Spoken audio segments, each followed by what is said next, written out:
Maka bukan ngeluh dalam hal ini saat Allah uji buat kita, bukan, tapi kita menghubungkan kembali hubungan kita dengan Allah Subhanahu wa ta'ala dengan cara itu tadi, tadarru'ahu, yaitu kita mengemis kepada Allah, merengek kepada Allah, begitu ya. Mungkin selama ini kurang kali tangisan kita kepada Allah, mungkin kurang kali rengekan kita kepada Allah ya. Jadi ya banyak mungkin hajat-hajat kita yang tertunda ya, begitu, yang belum dikabulkan oleh Allah Subhanahu wa ta'ala.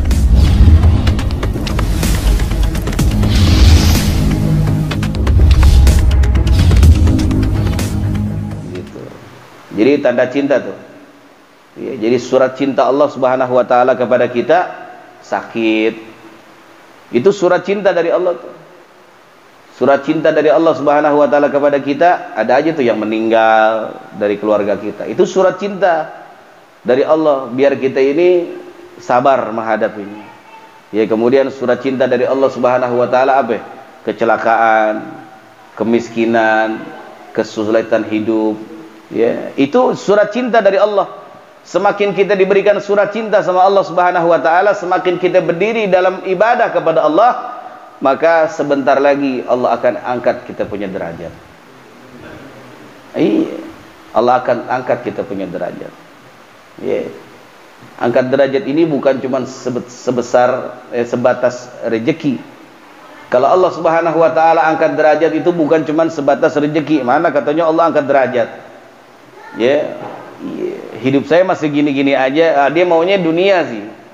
Kalau kita raih dunia, khawatir nanti nggak ada tabungan buat di akhirat.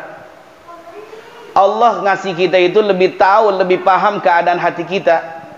Ya, kalau kita dikasih kaya nih sama Allah, jeger, bisa aja setelah diberikan kekayaan kita akan kembali lupa dengan Allah Subhanahu wa ta'ala. Kita foya-foya semaunya kita dalam hal-hal yang diharamkan oleh Allah Subhanahu wa ta'ala. Maka Allah nggak kasih. Allah lebih tahu keadaan hati kita. Bukan nggak bisa, bisa aja kalau Allah Subhanahu wa ta'ala inginkan kita jadi orang kaya. Innama amruhu idza arada shay'an ay yaqula lahu kun fayakun. Kalau Allah menghendaki sesuatu, Allah tinggal bilang kun, jadi fayakun, maka akan terjadi. Jadi orang kaya lu, jadi kaya. Jadi orang miskin lu, jadi miskin. Zalim dia nih, ya, biar dilengserin, lengser. Kalau Allah bilang lengser. Tapi kalau Allah bilang nggak lengser lu, buat ujian seluruh umat Nabi Muhammad sallallahu alaihi wasallam. Mau gimana coba? Mau ngelawan Allah? Nggak bisa. Maka hanya orang-orang yang hatinya ikhlas, syukur, menerima apapun keadaan hidupnya. Maka ya jangan pernah sekali-kali kita suudzon, berprasangka buruk kepada Allah Subhanahu wa ta'ala. Ya. Dosa berprasangka buruk kepada Allah itu lebih parah daripada orang ngebunuh ratusan orang, saudara. Kita sholat nunggang-nungging, tapi ada satu season kita berprasangka buruk kepada Allah. Mana Allah? Allah kok adil nih, Allah nih. Allah begini nih. Sholat ente nggak dipandang sama Allah sebelumnya tuh. Ente ibadah kepada Tuhan yang Tuhan itu ente sangka buruk. Bagaimana ceritanya? Nggak nyambung. Ente benci sama orang, tapi ente pinjam duitnya. Betul gak? Ya sekarang kita benci sama orang, terus kita pinjamin juga duitnya. Zalim namanya itu. Sekarang kita nyembah kepada Allah, nikmatin rizki dari Allah, nikmatin kenikmatan semua dari Allah, terus kita juga sangka buruk kepada Allah. Nah, ini kan namanya kelewatan zalimnya. Ya kan begitu. Maka syukur itu, ikhlas, ridha di hati kita itu bisa tumbuh karena asbab ibadah yang kita lakukan kepada Allah Subhanahu wa ta'ala. Ya, makanya saya bilang pokoknya itu adalah sholat 5 waktu. Ini ente dengerin aneh. Kalau ente mau bikin bangunan cakar ayamnya itu sholat 5 waktu. Nggak bisa dia jadi ahli zikir kalau dia masih ninggalin sholat 5 waktu. Lah, bohong. Dia ahli zikir, bohong. Sholat 5 waktu masih ditinggalin. Ahli sholawat tuh bohong. Tidak akan pernah mampu orang zikir kepada Allah ribuan kali, sholawat kepada Rasulullah ribuan kali, kalau sholat 5 waktunya masih melentang-melentang. Bukan ahli zikir. Nggak disebut orang sabar, nggak disebut orang yakin, Nggak disebut orang itu zuhud, wara kalau masih ninggalin sholat 5 waktu. Nggak bisa. Dari sholat 5 waktu akan berbuah syukur kepada Allah. Dari sholat 5 waktu yang istiqomah dilakukan oleh seorang hamba Allah, akan bergerak hatinya sholat duha, zikirnya banyak, tahajudnya mantap. Tapi kalau orang nggak bisa, ngapain masih banyak ninggalin sholat 5 waktu, duha bisa kehitung paling 2 hari kuatnya. Tahajud paling 2 malam kuatnya, liburnya 2 tahun.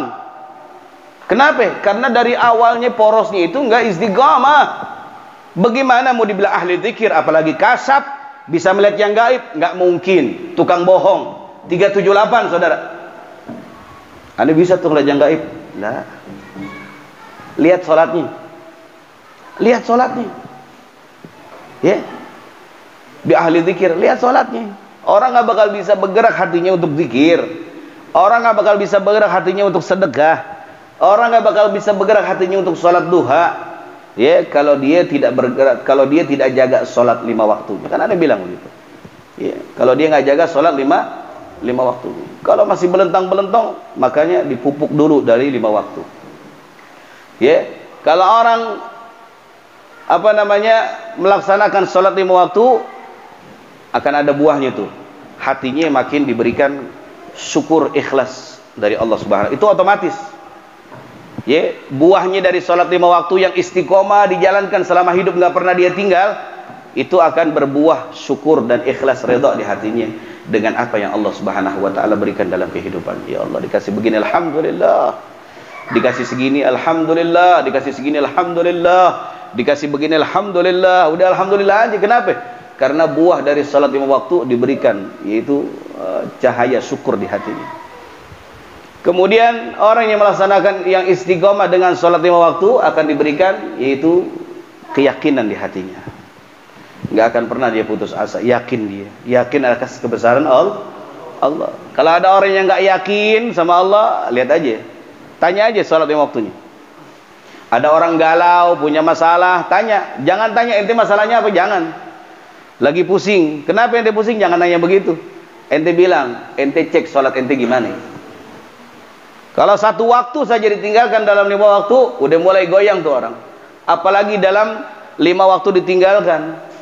Johor ditinggalin, asar ditinggalin, maghrib ditinggalin, isya ditinggalin, subuh ditinggalin, udah nggak bakal bener. Udah nggak bakal bener. Dan orang yang meninggalkan sholat 5 waktu akan tumbuh di hatinya ya dulu alal maksiat, akan tunjuk akan berbuah, yaitu melakukan hal-hal yang bersifat dosa kepada Allah Subhanahu wa taala. Ya, maunya bikin dosa.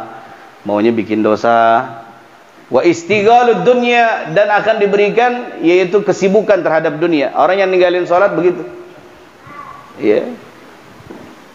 Pokoknya sibuk mulu sama urusan dunia. Maaf nggak ngaji, sibuk saya sama urusan saya. Ente nggak salat, wah maaf, ane nggak ada waktu buat salat. Ya. Begitu, maka jaga sholat 5 waktu. Ya, antum bisa bergerak untuk berzikir kepada Allah kalau antum jaga sholat 5 waktu. Antum bisa bergerak untuk sholawat, ya, begitu, untuk melakukan amalan-amalan sholat yang lainnya kalau amalan pokok ini antum istiqomahin. Tapi kalau antum nggak istiqomahin, jangan mimpi antum mampu berzikir ribuan kali. Jangan mampu antum doyan dengan kebaikan, susah. Ya, kalaupun dia melakukan kebaikan, belum tentu karena Allah Subhanahu wa taala, karena nggak enak, ya, karena nggak enak, ya, karena terpaksa begitu. Tapi kalau orang yang tumbuh dari hasil sholat 5 waktu, ikhlas karena Allah, melakukan amal soleh apapun ikhlas, dia akan tergerak hatinya untuk melakukan amalan-amalan yang lain. Jadi pokoknya itu adalah sholat 5 waktu, begitu. Jadi ya, kembali kepada ujian tadi, ya. Jadi ujian itu adalah bentuk cinta Allah Subhanahu wa taala kepada kita, dan Allah Subhanahu wa taala merindukan daripada sasadu kita, merindukan keluh kesah kita, merindukan curahan hati kita, dan merindukan tetesan air mata kita. Allah pengen dengar itu doang. Ya, ini orang selama ini nggak pernah mau nangis di hadapan gua. Istrinya meninggal. Masih nggak nangis juga. Masih apa namanya? Masih jumawa. Ini orang kata Allah. Istrinya meninggal, besokannya anaknya dimatiin sama Allah. Masih gagah juga. Rumahnya besokannya hartanya dibakar sama Allah Subhanahu wa taala. Baru dia ngerumpuyuk namanya. Ngerumpuyuk tahu apa? Muyung. Ya Allah, ya nunggu begitu. Baru akhirnya nggak kuat juga jawara kayak begini. Ya Allah, itu kata Allah, itu yang aku rindukan dari mulutmu. Itu aneh pengen denger itu omongan ente songong amat sih, sombong. Bininya udah dimatiin, anaknya dimatiin, rumahnya dibakar sama hartanya, baru dia, ya Allah, suka kumaha ya Allah. Ya, makanya jangan nantang Allah deh begitu. Ya, Allahu Akbar.